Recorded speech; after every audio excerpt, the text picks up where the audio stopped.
दोस्तों नमस्कार। दोस्तों कैसे हैं आप? उम्मीद करता हूं कि आप सब लोग अच्छे होंगे, खुश होंगे और बहुत ही ज़्यादा आपका स्वास्थ्य भी अच्छा होगा, आप खुश होंगे। दोस्तों एक बार की बात है, एक किसान था। वो किसानी का काम करता था, वो खेत का काम करता था। एक बार उसके यहाँ पर एक साधु महाराज आकर रुकते हैं और उसी के वहाँ पर वो रात में रुकते हैं और खाना भी खाते हैं। जब वो साधु महाराज सुबह को जाने वाले होते हैं तो तब वो उस किसान को अपने पास में बुलाते हैं और उस किसान से बोलते हैं कि भाई अगर तुम और भी ज़्यादा धनवान होना चाहते हो तो तुम नाइजीरिया चले जाओ। वहाँ पर तुम जितना मनचाहा ज़मीन खरीद सकते हो, मनचाहा पैसा जितना भी तुम चाह सकते हो, जितना भी तुम्हारे अंदर सामर्थ्य है तुम उतना कमा सकते हो, पूरे धनवान बन जाओगे। साधु महाराज ने जब ऐसी बात बताई तो किसान के मन में लालच आ गया और किसान सोचने लगा कि साधु महाराज इतने बड़े सिद्ध पुरुष हैं तो क्यों ना इनकी बात को माना जाए।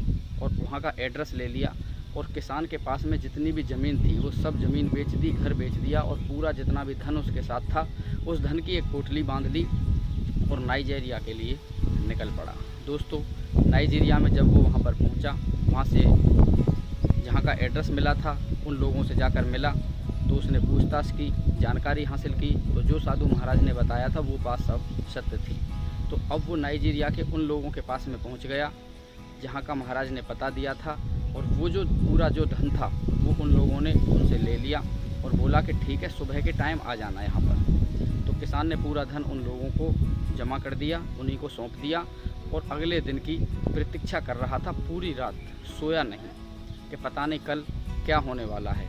तो जिस समय आधी रात बीत गई उससे थोड़ी नींद भी आने लगी, लेकिन वो उस लोभ के चक्कर में और लालच के चक्कर में सोया नहीं कि ऐसा ना हो कि मैं सूरज निकलने से पहले अगर ना पहुंचा, क्योंकि वहाँ पे कंडीशन लगाई थी कि तुम्हें सूरज निकलने से पहले यहाँ पर आना होगा। तो वो पूरी रात सोया नहीं, जागता रहा। दोस्तों जब सुबह का टाइम होने को चला तो उसने तैयारी की और फटाफट से उन्हीं लोगों के पास में पहुँच गया। जब वहाँ पर खड़ा था तो वो लोग वहीं तैयार खड़े थे जो नाइजीरिया वाले लोग थे।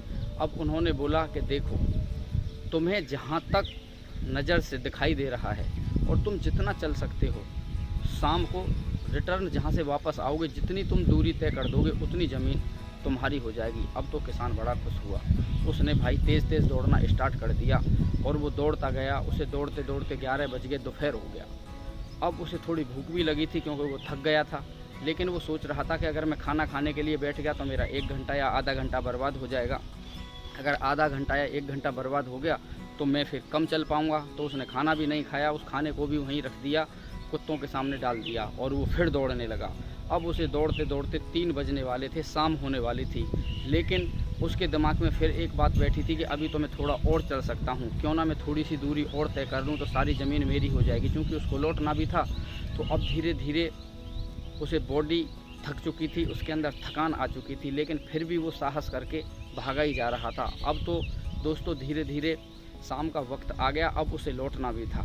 अब दोस्तों उसे एकदम याद आया कि मुझे शाम से पहले लौटना भी है। अगर मैं वापस नहीं लौटा तो जितनी भी ज़मीन की दूरी मैंने तय करके जो नापी है वो मुझे देंगे नहीं। तो अब उसने वहाँ से वापस आने का फ़ैसला कर लिया। बोला अब तो मैं हज़ारों बीघे ज़मीन की दूरी तय कर चुका हूँ।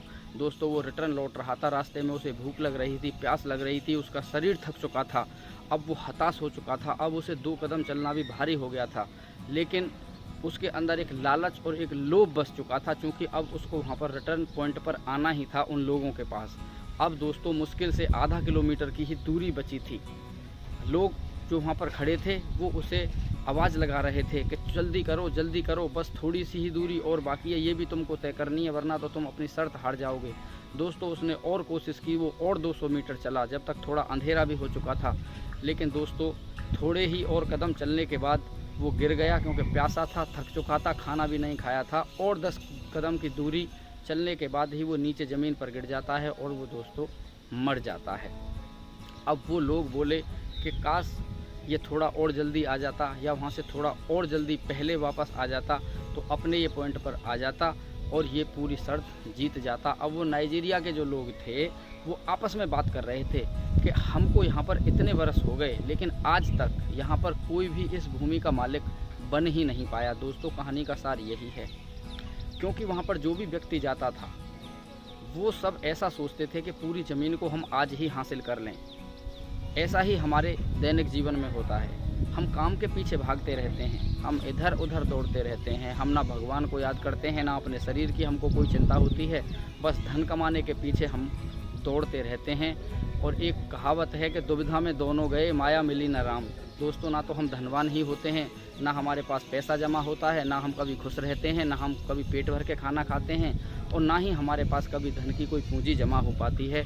हम ऐसे ही चक्करों में फंस जाते हैं। हमें खाने का, पीने का, रहने का, खाने का, आराम करने का कोई भी हमारे पास टाइम नहीं है। बस हम दिन रात धन कमाने के पीछे भागते रहते हैं और हम रास्ता भी गलत चुन लेते हैं। मैं ये नहीं कह रहा हूँ कि हमें सफलता की ज़रूरत नहीं है, धन की ज़रूरत नहीं है, लेकिन सबसे महत्वपूर्ण हमारे लिए हमारा शरीर है, जो हमारा सबसे सच्चा साथी है, जो जीवन भर हमारे साथ रहेगा। अगर दोस्तों हमारा स्वास्थ्य खराब हो गया तो भैया फिर हमको कौन सहारा देगा। जब हम खुद ही अपने शरीर से परेशान हो जाएंगे तो दूसरे लोग तो हमसे परेशान होंगे ही, जाहिर सी बात है। तो आप काम भी करिए, जीवन में सफलता के लिए भी दौड़िए, धन भी कमाइए, लेकिन साथ साथ अपने शरीर का, अपने स्वास्थ्य का और अपनी हेल्थ का भी आप ध्यान रखिए, ताकि आप लंबे समय तक, लंबी दूरी तक अपने जीवन की यात्रा को पूरा कर सकें। दोस्तों, वीडियो अगर अच्छा लगा हो तो वीडियो को लाइक कर देना, चैनल को कर देना सब्सक्राइब, ताकि ऐसी ही और अन्य मोटिवेशन और एजुकेशन वीडियोज़ का नोटिफिकेशन आपको मिलता रहे। वीडियो के अंत में एक बार फिर वही बात कि ज़िंदगी में कर दिखाइए कुछ ऐसा कि आपका बेटा बनना चाहे सिर्फ़ और सिर्फ आप ही के जैसा। धन्यवाद। जय हिंद, जय भारत, वंदे मातरम।